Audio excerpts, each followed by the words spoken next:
Hi friends, இன்னைக்கு நம்ம கிச்சனில் பச்சை பயிறு கார பணியாரம் எப்படி செய்யணும் அப்படிங்கிறத பார்த்தோம். இதுக்காக நான்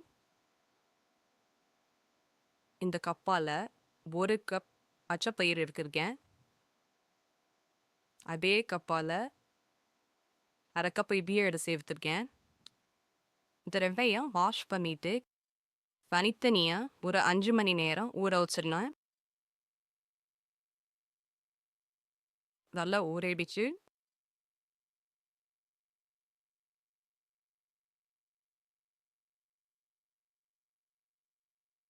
இது ரெண்டையும் ஒன்றாவே கிரைண்டரில் போட்டு ஆக்கிச்சுனா இங்கே பொறகொரப்பாக ஆக்கிக்கணும். ஆட்டி தூக்கும்போது தேவையான அந்த உப்பையும் இப்போதே சேர்த்துறேன். இப்போ மாவு ஆட்டி எடுத்தாச்சு. இதை ஒரு 2 மணி நேரம் புளிக்க வச்சுக்கணும். இப்போ மிக்சியில் அரைக்கணக்கு இதை பார்க்கலாம். ஒரு 10 பச்சை மிளகாய், ஒரு சின்ன தும்பு இஞ்சி, ஒரு பெரிய வெங்காயம், ஒரு ஸ்பூன் சீரகம், 2 இனுக்கு கருவேப்பிலை, எல்லாத்தையும் சேர்த்து 2 ஸ்பூன் தேங்காய் துருவலோட சேர்த்து மிக்சி கப்பில் கொஞ்சம் கொரகொரப்பாக அரைச்சிக்கங்க. இதை இப்போ நம்ம புளிக்க வச்சுருக்க மாவில் சேர்த்துக்கலாம்.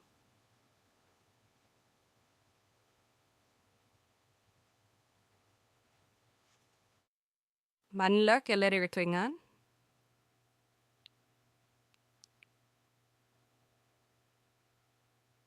மாவு இந்த கன்சிஸ்டன்சியில் இருக்கணும். இப்போ பனியார கண்ணை அடுப்பில் போட்டு வச்சுருந்தேன். கண்ணு சூடானதுமே கொஞ்சமாக எண்ணெய் விட்டுருந்தேன்.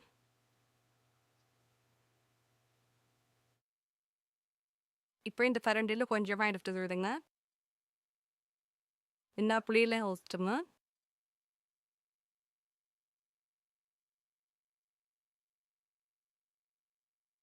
நான்ஸ்டிக் கல் அப்படிங்கிறதுனால அதிகமாக எண்ணெய் ஊற்ற வேண்டியதில்லை. மாவு வேகிறதுக்கு மட்டும் கொஞ்சமாக மாவு ஒரு எண்ணெய் இருக்கா போதும். ஒரு தட்டை போட்டு ஒரு 2 நிமிஷம் மூடி வச்சுருங்க.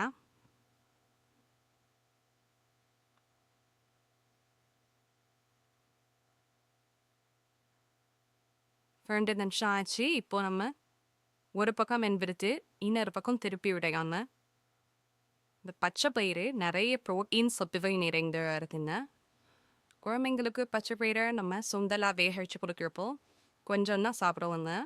ஆனால் இது போல் பணியாரம் இது போல் நம்ம மற்ற ரெசிபீஸ்லாம் இது மாதிரி செஞ்சு கொடுத்தோன்னா விரும்பி சாப்பிடுவாங்க.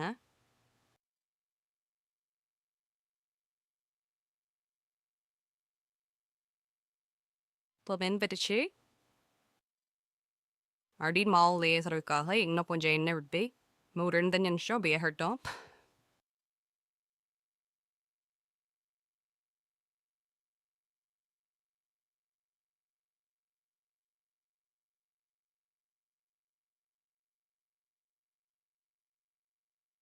மூடி போட்டாச்சுன்னு இப்போ எடுத்தாச்சு பாருங்க. எவ்வளோ சாஃப்டாக வெந்து வந்திருக்கு பாருங்க.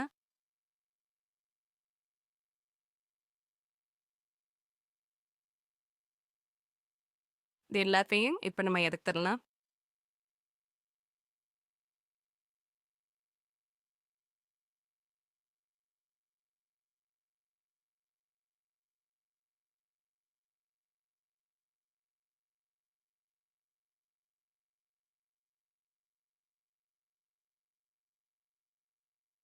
இது போல் எளிமையான சமையல் குறிப்புகளுக்கு நம்மோட சேனலை தொடர்ந்து சப்ஸ்கிரைப் பண்ணுங்க.